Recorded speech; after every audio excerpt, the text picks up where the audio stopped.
ঝিকো ঝিকো ঝিকো ঝিকো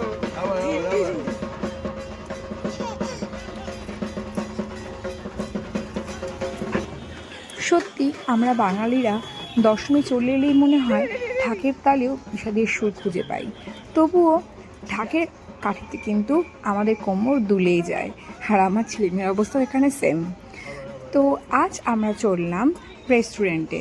actually প্রতিদিনই আমাদের নিরামিষ খাওয়া হয়েছে, তো আমরা কোথাও একটা সেরকম খাওয়া দাওয়া করিনি। তো আজ ভাবলাম আমাদের ফ্যামিলি নিয়ে একটু খাওয়া দাওয়া করে আসি।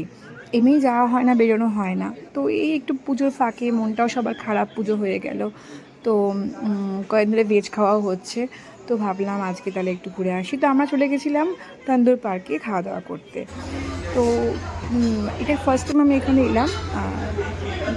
খুব সুন্দর রেস্টুরেন্টে খাওয়া দাওয়া ভীষণ ভীষণ ভালো। তো সব মিলিয়ে একটা অসাধারণ একটা পরিবেশ ছিল। আসলে এমনি ওদেরকে নিয়ে বেরোনো হয় না, তো আমরা কোথাও খেতে গেলেও চেষ্টা করি ছেলে মেয়েকে সঙ্গে নিয়ে যাওয়ার। ওদেরকে ছেড়ে আসতে আমাদেরও ইচ্ছা করে না। তো ছেলে এখানে কিছু খেতে না পারলেও মনে হয় আমাদের সঙ্গে থাকবে, একটু এনজয় ওরও হবে। তো কখনোই ওকে আমরা মানে রেখে আসলে ওই জন্য বেরোই না। তো চেষ্টা করি সঙ্গে নিয়ে যাওয়ার আর কি। তো দেখো আমাদের পাতে চলে এসছে এটা রেশমি কাবাব। এটা নিয়েছিলাম আমরা, তো খুব ভালো ছিল। স্টার্টার তো সবসময় ভালোই লাগে। তো এর সঙ্গে অনিয়ন যে আচারটা দিয়েছে সেটাও খুব ভালো ছিল। এরপরে আমরা নিয়ে নিয়েছিলাম একটা চিকেনের রেসিপি, আর এর সাথে হচ্ছে fried rice, mixed fried rice.